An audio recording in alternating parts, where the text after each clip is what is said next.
Hello बच्चों, मैं बोल रही हूँ, मेरी आवाज नहीं आ रही? कम है।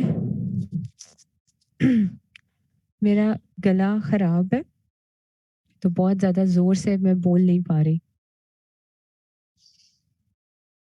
जल्दी से बता दो सारे, अब आवाज ठीक है? बस ठीक है। चलो।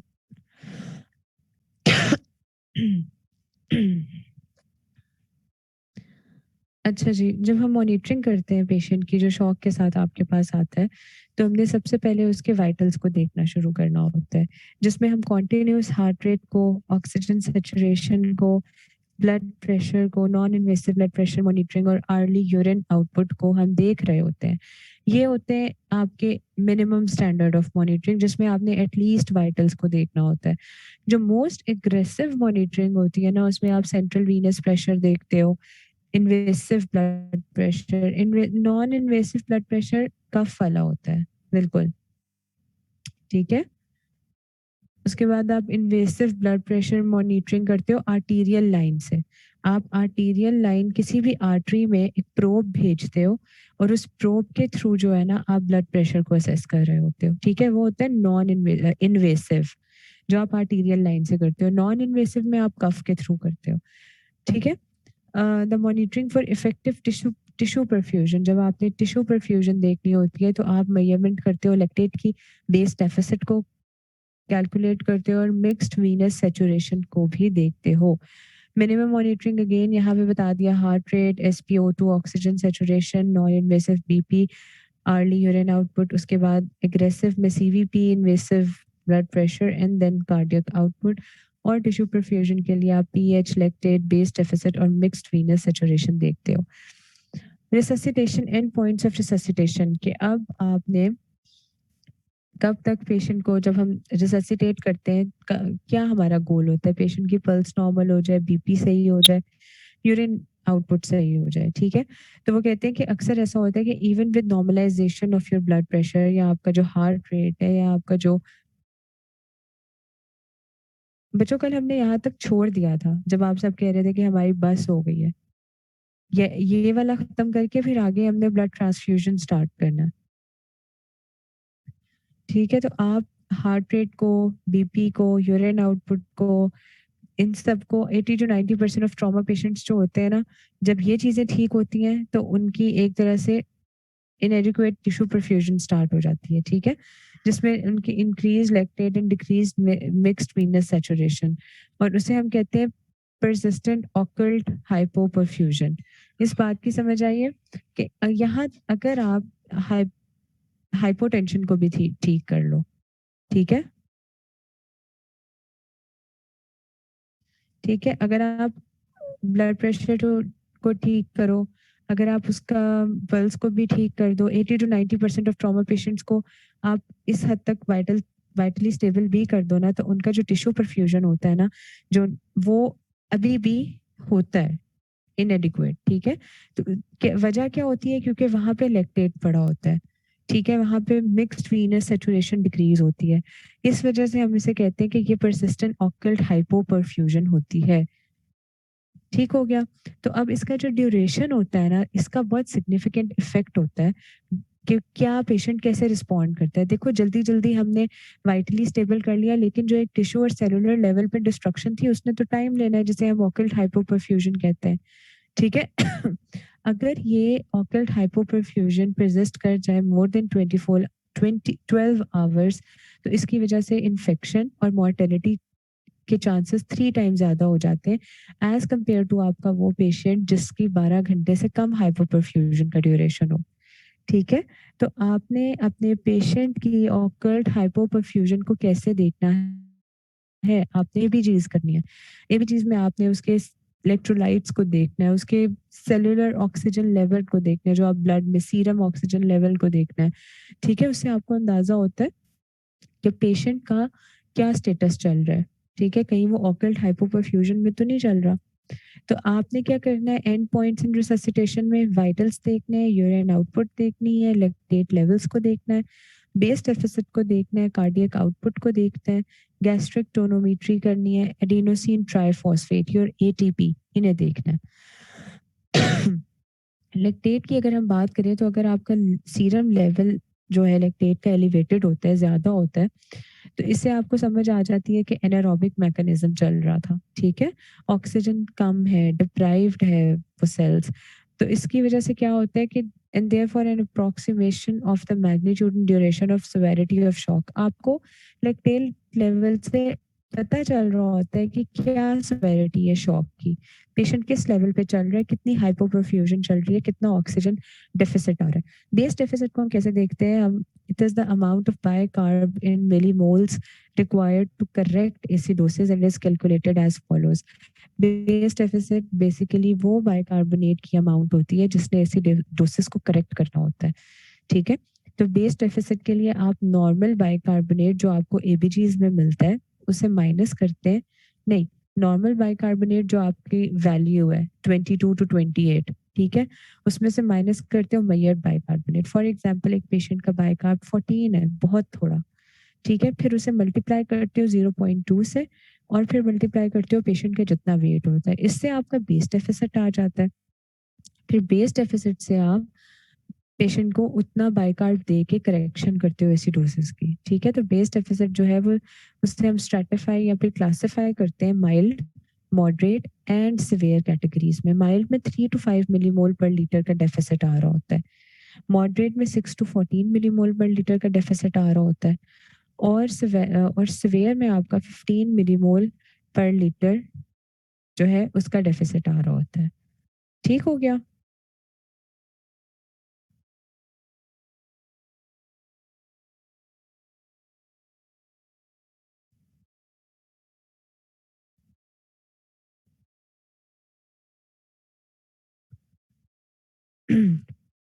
परमिसिव हाइपोटेंशन या फिर हाइपोटेंसिव रिससिटेशन क्या होती है, ठीक है? परमिसिव हाइपोटेंशन जो होता है ना, उसमें सिस्टोलिक ब्लड प्रेशर आपका 80 से लेस हो जाता है, और ट्रॉमा सेटिंग्स में ये तो है ना, ये बहुत ही लो ब्लड प्रेशर है, ठीक है? As deliberately allowing blood pressure to remain below normal until any active bleeding has been controlled.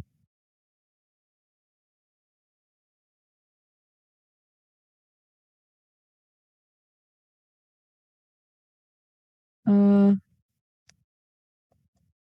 Aamir आपकी वीडियो शो हो रही है, बच्चे अपनी वीडियो को बंद करो।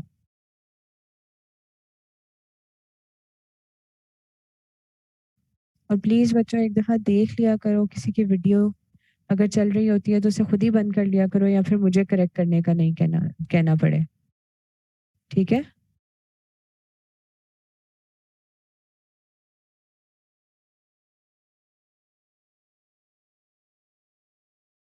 अच्छा, परमिसिव हाइपोटेंशन ये होता है कि आप सिस्टोलिक ब्लड प्रेशर को ना 80 से नीचे रखते हो ट्रॉमा सेटिंग में खुद से, ठीक है, ताकि तब तक आप एक्टिव ब्लीडिंग को कंट्रोल कर लो।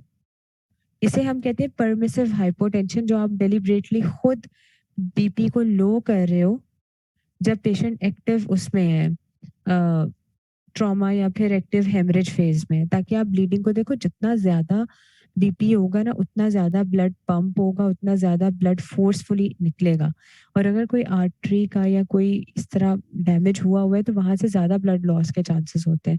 तो परमिसिव हाइपोटेंशन में ना सिस्टोलिक ब्लड प्रेशर को खुद ही लो किया जाता है 80 मिलीमीटर ऑफ मर्करी तक, ताकि उसकी एग्रेसिवनेस कम हो सके, ठीक है?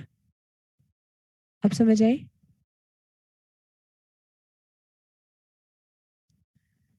और कह रहे हैं कि करंट एविडेंसेस जितने भी हमने देखे हैं उसमें ये है कि moderate hypotension like mean arterial pressure अगर आपका 40 to 50 मिलीमीटर ऑफ मर्करी तक है, या आपका अगर सिस्टोलिक प्रेशर अगर लेस देन 80 तक है फॉर लेस देन 30 मिनट्स, जो है ना, अगर आप इतना बीपी परमिसिव हाइपोटेंशन सिर्फ 30 मिनट्स के लिए रखे ना, तो वो ट्रॉमा पेशेंट्स बर्दाश्त कर जाते हैं, उनको एंड ऑर्गन फेलियर नहीं होता।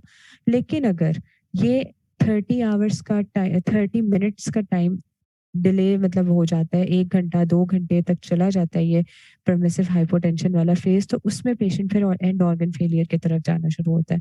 तो ये बहुत ध्यान से ये रिससिटेशन का ये स्टेप करना पड़ता है जिन पेशेंट्स में करना हो।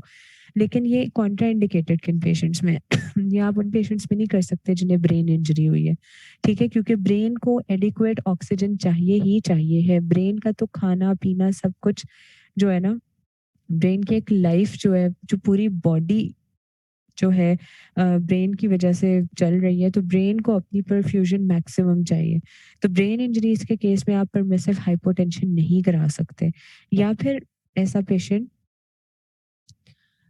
pressure is critical to ensure tissue oxygenation of the central nervous system. Exactly. आप ब्रेन इंजरीज वाले ट्रॉमेटिक पेशेंट में परमिसिव हाइपोटेंशन नहीं करा सकते, ठीक है? अब उसके बाद वो कह रहे हैं कि जब आपकी एक्टिव ब्लीडिंग का फेज कंट्रोल कर लिया जाता है, कोई सर्जरी से वो आर्टरी को लाइगेट कर दिया है, या फिर रेडियोलॉजिकल इंटरवेंशन के थ्रू एम्बोलाइजेशन कर दिया है, या जो भी एग्रेसिव रिससिटेशन जो भी कर दिया आपने, उसके बाद आपने काफ़ी एग्रेसिव रिससिटेशन देनी है। आपने पेशेंट के ब्लड प्रेशर को नॉर्मल लेवल पे लेके आना है, ठीक है? तो ये परमिसिव हाइपोटेंशन या फिर हाइपोटेंशन रिससिटेशन थी।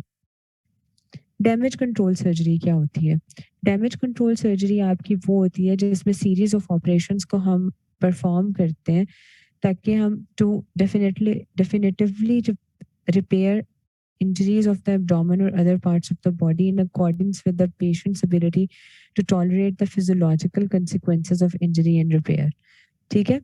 तो ये लाइफ सेविंग प्रोसीजर्स होते हैं जिन्हें आप परफॉर्म करते हो ताकि आप पेशेंट के जो एक्टिव डैमेज हो रहा होता है ना उसे कंट्रोल करो। फॉर एग्जांपल इसके पार्ट्स होते हैं, ठीक है? उन्होंने कहा कि इस रिससिटेशन के 2 पार्ट्स हैं। एक में आप इनिशियल लेप्रोटमी करते हो, दूसरे में आप आईसीयू रिससिटेशन करते हो और तीसरे में आप सब्सिक्वेंट लेप्रोटमी या फिर डेफिनिटिव रिपेयर करते हो। देखो, जैसे आपके पास एक पेशेंट आया, ठीक है? अब उसको बहुत ज़्यादा डैमेज हो चुका है, सही है? बच्चे इस बात में कोई कॉन्सेप्ट तो है नहीं, तो मैंने आपको एटलीस्ट वो रीड करके ही बताना है ना, इंग्लिश तो सबको समझ आती है। अब हर बात का तर्जुमा थोड़ी मैं करूँगी, जहाँ नहीं समझ आ रहा मुझे मेंशन करो। इधर कोई इलेक्ट्रोलाइट्स का हेर-फेर नहीं है कि मैं आपको उन बातों की तरफ लेके जाऊँ। So you have to stick to the text. अच्छा, डैमेज कंट्रोल सर्जरी में अब क्या होता है, आप सीरीज़ ऑफ ऑपरेशन परफॉर्म करोगे, ठीक है? डैमेज आपने आहिस्ता-आहिस्ता, स्टेप बाय स्टेप कंट्रोल करना है क्योंकि डैमेज बहुत ज़्यादा है, ठीक हो गया? सबसे पहले आप एग्ज़ाम्पल लो, अगर कोई एब्डोमिनल इंजरी हुई है, ठीक है? एब्डोमेन में कोई ऐसा सोर्स है या जस्ट इतना मैसिव डैमेज हुआ है जिसे आपने कंट्रोल करना है, तो आप इनिशियल लेप्रोटमी करोगे। इनिशियल लेप्रोटमी में क्या होता है, आप सबसे पहले पेशेंट का लाइक एब्डोमेन देखते हो, खोलते हो, आप ये देखते हो कि कहाँ से ब्लीडिंग हो रही है, कौन-सी ऐसी आर्टरी है जो डैमेज हो चुकी है, जो हमारे इतनी रिससिटेशन से भी पेशेंट ठीक होने पे नहीं आ रहा, ठीक है? ब्लीडिंग देखते हो, कंटामिनेशन देखते हो। पार्ट 2 में क्या होता है, आप आईसीयू रिससिटेशन की तरफ जाते हो। इनिशियल लेप्रोटमी में आपने क्या किया, आपने ऑनगोइंग ब्लीडिंग वाले सोर्स को ढूँढा, उसे एक तरह से मतलब उस डैमेज को रिपेयर करने की कोशिश की, कंटामिनेशन वगैरह को देखा, कोई बॉडी के अंदर कोई ऐसी कोई स्टैब वुंड हुआ है तो कोई ऐसी चीज़ नहीं रह गई। उसके बाद आपने क्या करना है, आपने इनिशियल लेप्रोटमी के बाद एब्डोमेन को क्लोज़ कर देना है, ठीक है? और स्किन स्टिचेस लगाने हैं सिर्फ। आपने डीप स्टिचेस या पूरे मसल्स को साथ में स्टिच नहीं करना क्योंकि आपने पार्ट 3 में दोबारा से लेप्रोटमी करनी होती है। आप पेशेंट को आईसीयू भेजते हो, आप पेशेंट को वेंटिलेटर पे डालते हो। अब वेंटिलेटर पे डालने से क्या होता है कि पेशेंट जो है ना, वो एक एग्ज़ॉशन के फ़ेज़ से निकल जाता है, ठीक है? आपको पता है जब पेशेंट वेंटिलेटर पे होता है तो हम पेशेंट को on the machine setup control कर रहे होते हैं। ठीक हो गया, पेशेंट को एग्रेसिव एंटीबायोटिक्स लग रही होती हैं, पेशेंट को थोड़ा-सा टुवर्ड हम फिज़ियोलॉजिकली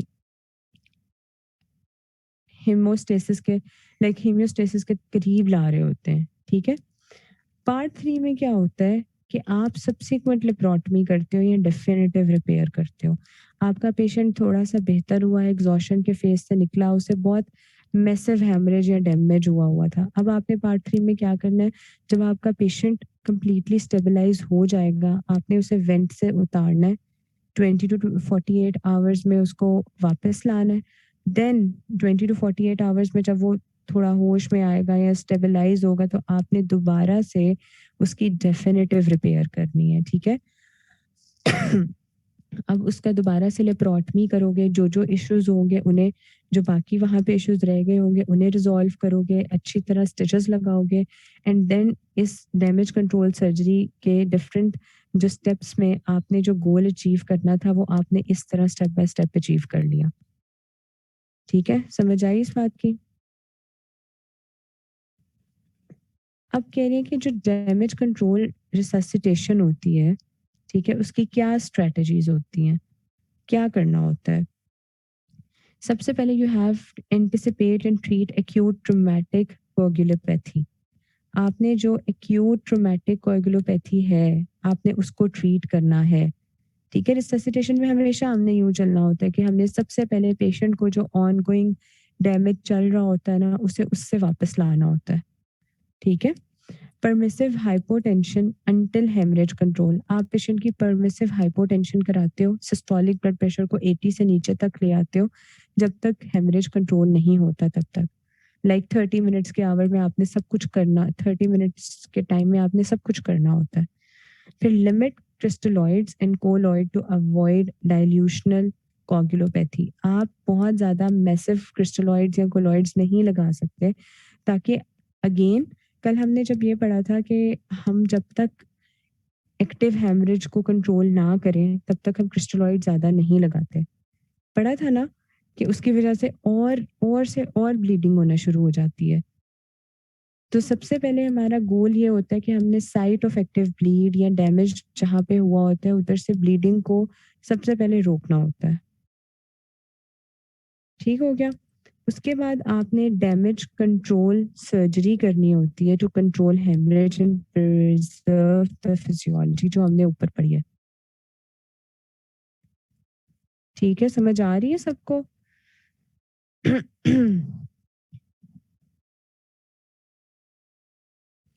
अब ट्रॉमा ट्रायड ऑफ डेथ देखना है, जिसे हम लीथल ट्रायड कहते हैं, कि ऐसी कौन सी 3 चीज़ें होती हैं जिसकी वजह से बंदा जो है वो मोर्टालिटी उसकी इंक्रीज़ होती है, या क्या ट्रायड का मतलब होता है कोई 3 चीज़ें ना, ट्रायंगल से निकला है। कोई ऐसे 3 आपके फिनोमेनाज़ हो रहे हैं जिसकी वजह से पेशेंट जो है वो डेथ की तरफ जा रहा है।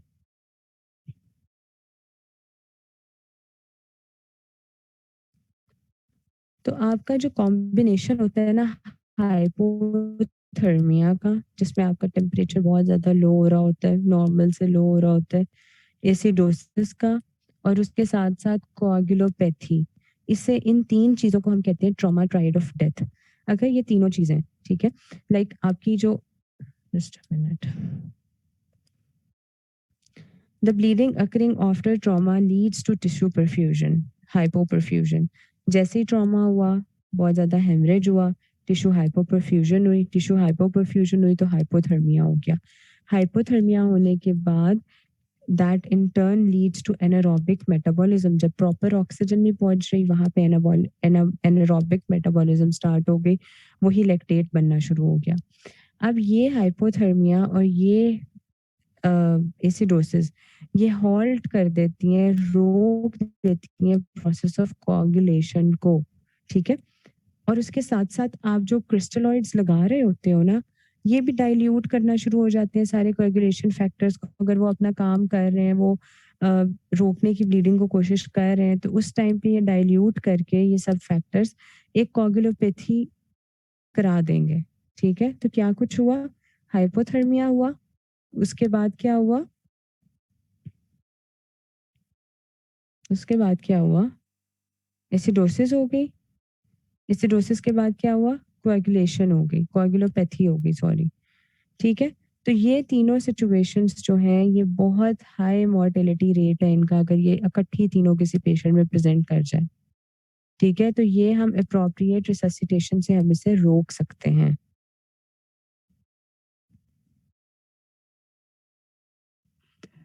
आगे हमारे सेंट्रल वीनस लाइन के बारे में आपको बताया हुआ है। ठीक है? सेंट्रल वीनस प्रेशर के बारे में, सबक्लेवियन वेन, इन सब चीज़ों के बारे में देखते हैं इनकी इंडिकेशंस बेसिकली इसके इंडिकेशंस वगैरह करना ज़्यादा इम्पोर्टेंट है।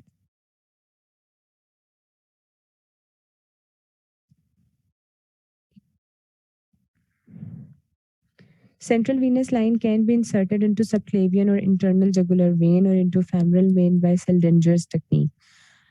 आपकी जो ये जो लाइन्स होती है ना, ये किसी भी मेन वेन में सेंड करनी होती हैं, ठीक है? इसका क्या मतलब मुझे बताओ सेंट्रल वीनस लाइन का क्या फ़ायदा होता है? क्या फ़ायदा होता है सेंट्रल वीनस लाइन का?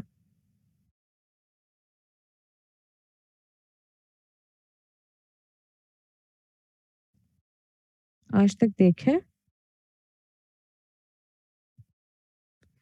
किसी पेशेंट को सेंट्रल वीनस लाइन पास हुई हुई देखी है? नहीं देखी। अच्छा चलो अब आप हाउस जॉब करोगे ना, तो फिर उसमें आप देखोगे।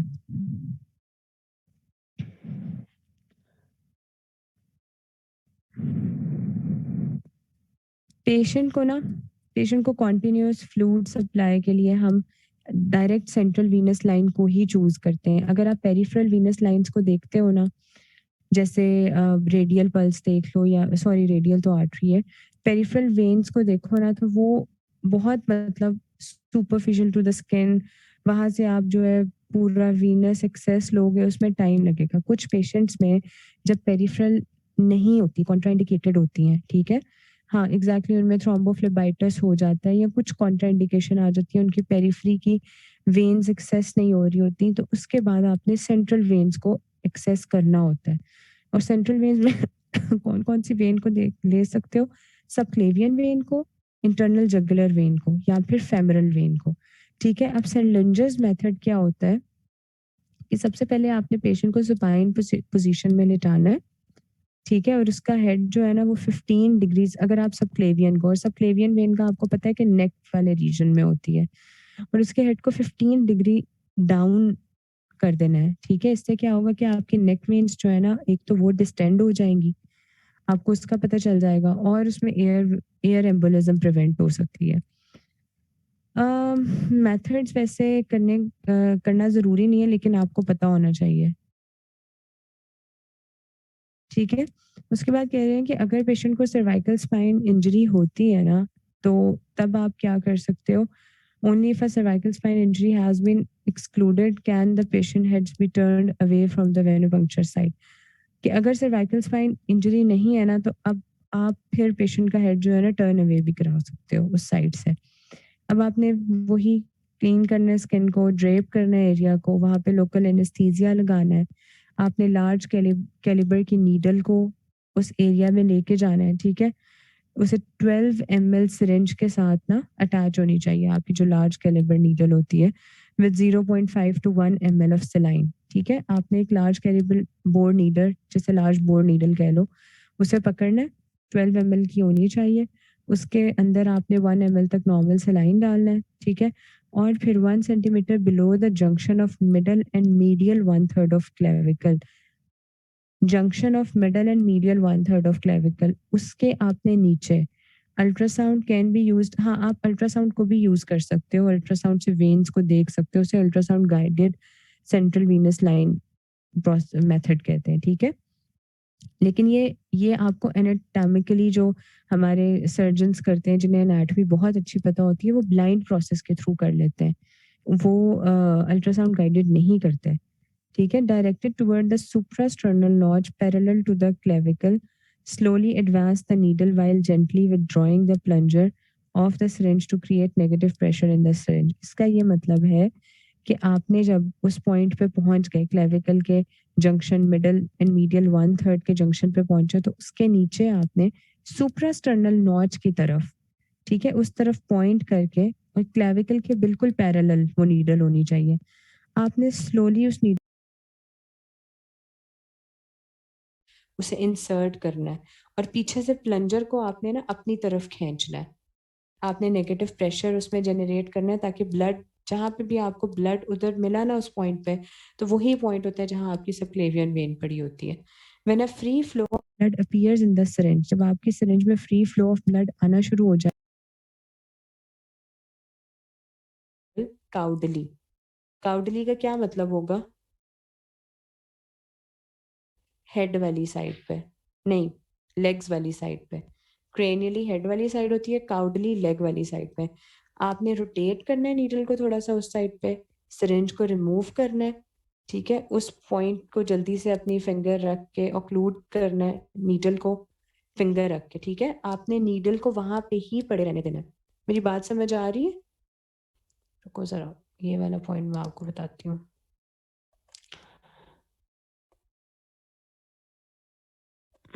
ये आपकी सिरिंज है ना, ये 12 ml की सिरिंज है, और ये उसके आगे ये वाइट बोर, फॉर एग्जांपल ये वाइट बोर नीडल है, ठीक है। अब आपको जिस पॉइंट पे फ्री फ्लो ऑफ ब्लड मिल गया, आपने उस पॉइंट पे ना इस नीडल को रहने देना है, और पीछे से इस सिरिंज को जो अटैच हुई थी ना, इससे रिमूव कर देना है, और नीडल वहां पे ही पड़ी रहे। और उस नीडल का ये जो एंड था ना, जो ओपन एंड था, उसे फिंगर से ऑक्लूड कर देना है ताकि एयर ना वहां से एंटर हो। अब समझ आई? ठीक है। तो फिर क्या करना है, इसको इसलिए करते हैं कि एयर एम्बोलिज्म ना हो जाए, ठीक है। If the when is not entered, withdraw the needle and redirected. अगर दोबारा आपको वेन नहीं मिल रही तो आपने नीडल को विदड्रॉ करना है और दोबारा से ये प्रोसेस करना है, ठीक है। अच्छा, अब आपने ये जो नीडल अकेली रह गई थी, ठीक है, ये जो वाइट वो नीडल थी जो अंदर अब पड़ी हुई थी, मैंने ऊपर से सिरिंज और प्लंजर वगैरह हटा लिए। अब मैंने क्या करना है, मैंने गाइड वायर को ना नीडल के, insert the guide wire into the needle and remove the needle. एक वायर होती है फ्लेक्सिबल सी, ठीक है, उसे हम कहते हैं guide wire. Just a minute. उसे हम कहते हैं गाइड वायर, ठीक है। वो इस तरह आपने ना उस गाइड वायर को इस नीडल में भेजना है, और नीडल को ना उसके बाद रिमूव कर देना है। अब वो गाइड वायर डायरेक्ट उस वेन में चली गई है, ठीक है। समझ आ रही है मेरी बात को? Insert the dilator over the guide wire and remove the dilator.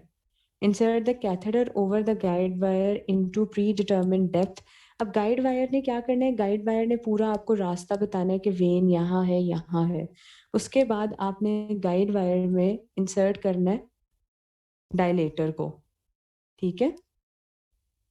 Dilator को इंसर्ट करना है। डायलेटर ना, अब थोड़ा सा एक ना, को मैं आपको बताती हूँ।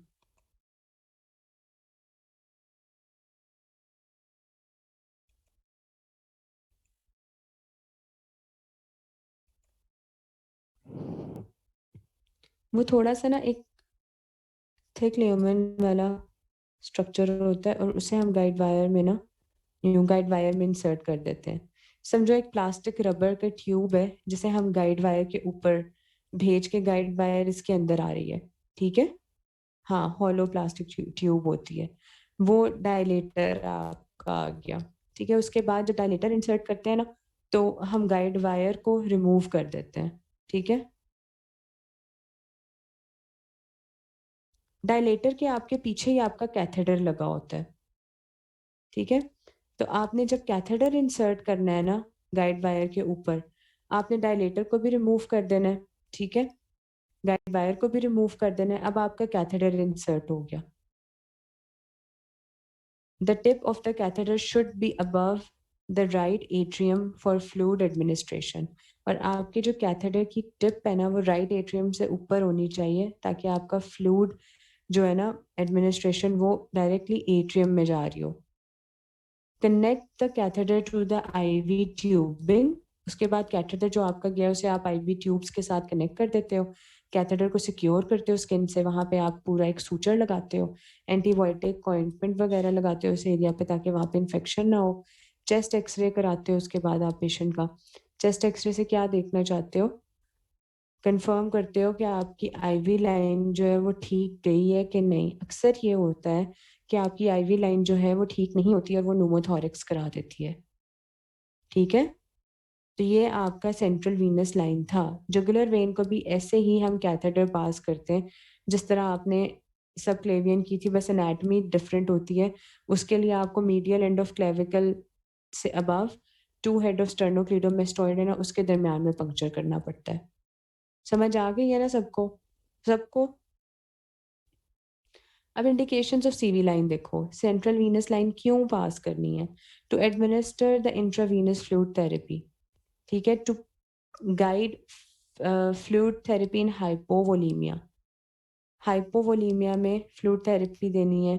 इस वजह से by measuring CVP although not a good parameter for fluid monitoring, mean arterial pressure is important for total pre parenteral nutrition, TPN के लिए, टोटल पारेंट्रल न्यूट्रिशन के लिए, हीमोडायलिसिस के लिए करते हैं, पल्मोनरी आर्टरी कैथेटराइजेशन के लिए करते हैं, और हमने अगर वेजोप्रेसर्स को अप्लाई करना हो, एडमिनिस्ट्रेट करना हो, हम उसमें भी सीवी लाइन को पास करते हैं। समझ आ गई सारों को बच्चों? बोलो चैट में।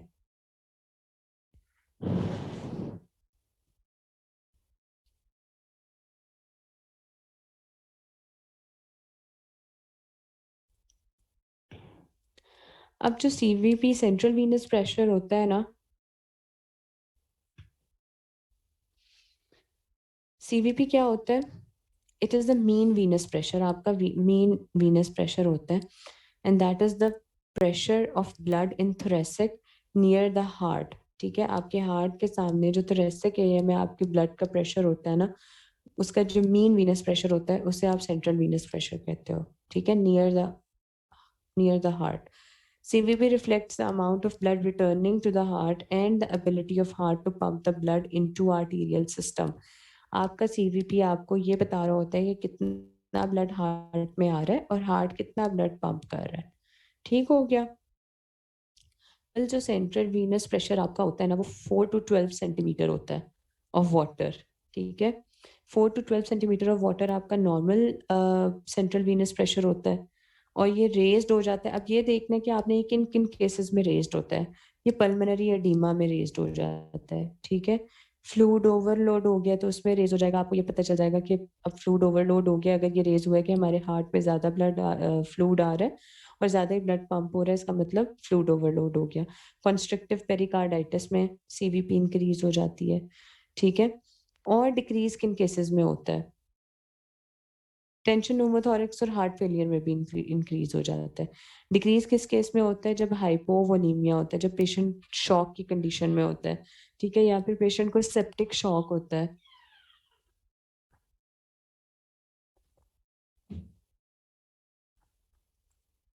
अब complications of central venous catheterisation क्या होती है?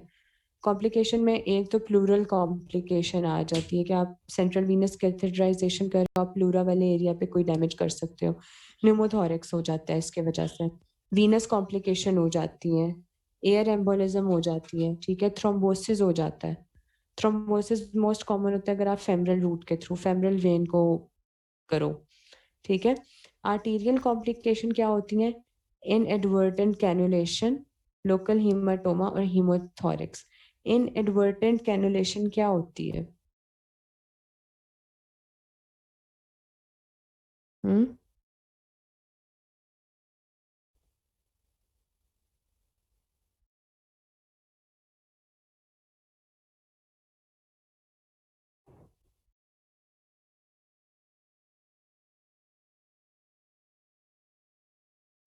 इसका ये मतलब होता है कि आपने करनी तो अपनी वेन को मतलब एक्सेस करना था ना, आपने बेशक मतलब सेंट्रल वीनस कैथेटराइजेशन में आपने क्या करना था? आपने वेन को एक्सेस करना था, पर आपको कुछ एनाटॉमिकली कोई आप सही एक्सेस नहीं कर पाए, कुछ और हो गया कि आपने गलती से उसे आर्टरी में भेज दिया, आपकी आर्टरी कैथेटराइज हो गई वेन की जगह, इसे कहते हैं इनएडवर्टेंट कैनुलाइजेशन, ठीक है।